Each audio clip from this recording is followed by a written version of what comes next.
Right, the kitchen sink method. This is going to be a game changer for some of you and a nice little refresher for others. Okay, so why did I create this training? So when you reached out to me, you were incredibly motivated. Okay, you were going to stick to this. This was your time. You were going to really change the way you felt. Okay, you were also excited. I mean, you reached out to this big, scary rugby player. He gave you hope, and you were going to stick to the plan. You were committed. You were going to do what it took. So no one was going to knock you down, and no one was going to stop you getting the results you wanted. Okay, this was your time. But then Christmas came. Okay, just as you thought you were going to get on track, all these things come in place. And then it's New Year's, and then it's Valentine's Day, Easter, someone's birthday, you're going on holiday, it's Halloween, it's bonfire night, then it's Christmas again.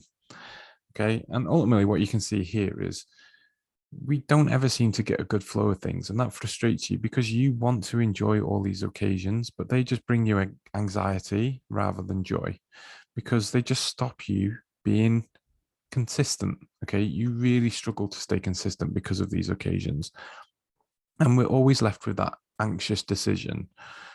What do I eat? Do I make the boring choice or do I overindulge?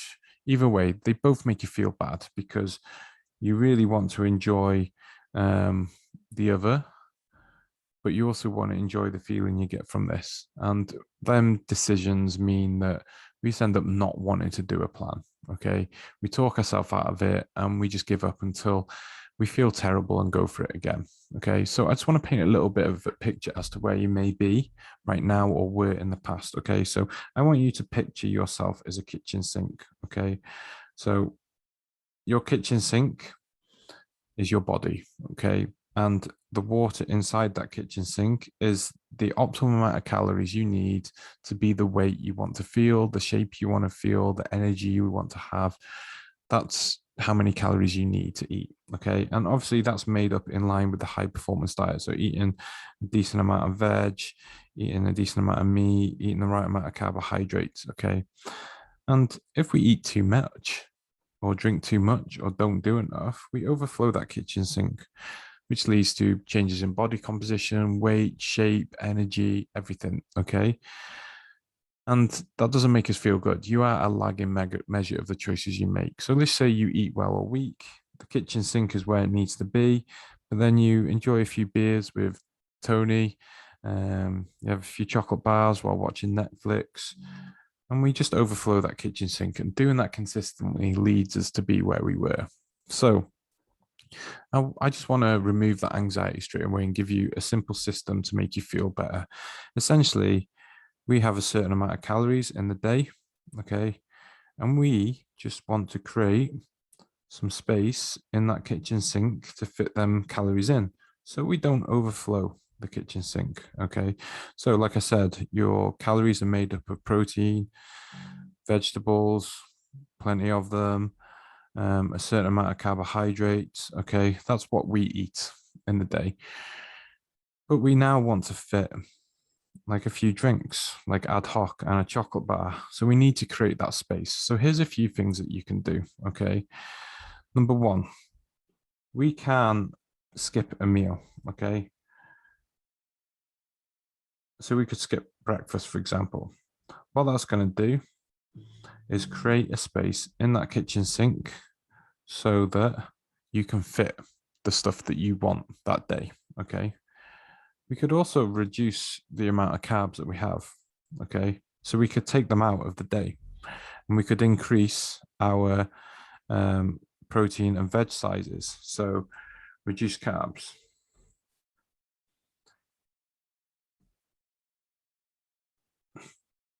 We could just reduce our portion sizes in the day. Okay. So we can make our portion sizes smaller. And ultimately, what that is going to allow us to do is bring the sink lower a little bit and create a space here. Okay, so reduce portion sizes.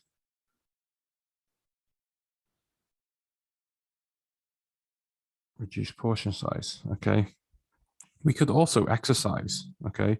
So we could exercise.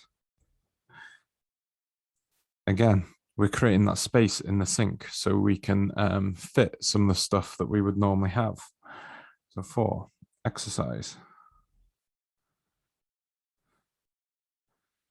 And they're just a couple of things that we can do to ultimately create that space in that kitchen sink so that we can have a few of these things on the day and not overflow our kitchen sink. Okay.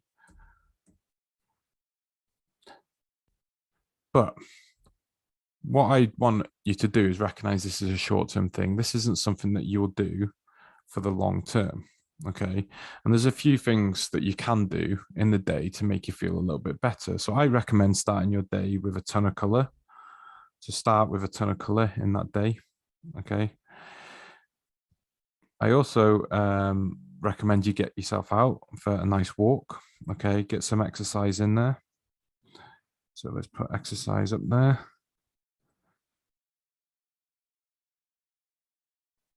So get a ton of color, start your day with a nice healthy breakfast, get some exercise in there, and hammer your water intake. Okay. Because that's going to fill you up. If you're drinking a little bit too much alcohol, that's going to reduce your hangover. And a lot of the bad foods that we eat are laced with salt, which dehydrates you, which then makes you feel bloated, not as full. So then we crave more of the rubbish. Okay. Ultimately, it's about the work that you do either side of this day that's going to null and void it. Okay. And set yourself some rules or standards. Okay. So start thinking about how quick you're going to get back on the horse. What are you going to do the next day? Okay, when are you going to train? What's your next good meal going to be? So, if this is your day, okay, what's your next meal going to be? Like, how healthy is it going to be? A lot of that is going to help the way you feel. Okay, never back up a bad meal. So if you're on the lash and or you've enjoyed the cinemas, make the next choice a good one. All these things as a whole are going to make your journey more sustainable, guilt-free, and most importantly, make you feel in control. Okay. A lot of this is more psychological. The reason we don't like doing things is because they make us feel a certain way. If you can go into an occasion and enjoy it, knowing you have a plan of action to come back to, you're going to stick to it. If you want a longer term solution, remember this is just like ad hoc for the day, for Christmas, for birthday, da da da. But say for it's for a week or you're doing X, Y, and Z, I highly recommend watching their real life diet. We delve much deeper into the scenarios you can do around calorie counting. And if you're working shifts or you're away with work on the road, this is really going to put a structure in place for you. And it's going to be that longer term approach. So yeah, let me know what your biggest takeaway is. And that's a wrap. Have a good day, team.